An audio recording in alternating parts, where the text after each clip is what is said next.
The sharply increased tariffs imposed by President Trump are bringing substantial revenues into US government coffers.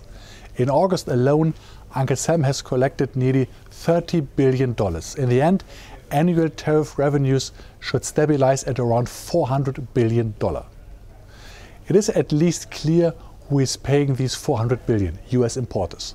However, they are unlikely to absorb these costs on their own in the long run.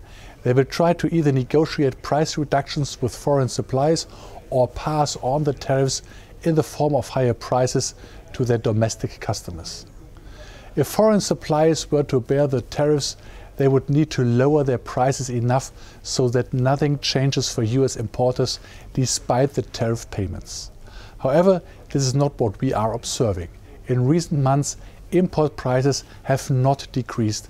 That being said, there are differences depending on the country of origin. For example, Chinese exporters have slightly reduced their prices, while German exporters have even managed to increase theirs. US importers have started passing on the tariff burden to consumers. For typical imported goods like household appliances or toys, they have been able to raise their prices. So far, this has increased US core inflation rate by about 0.3 percentage points over recent months.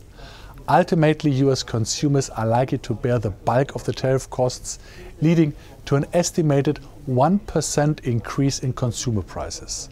So far, we have only seen 1/4 of this effect materialize.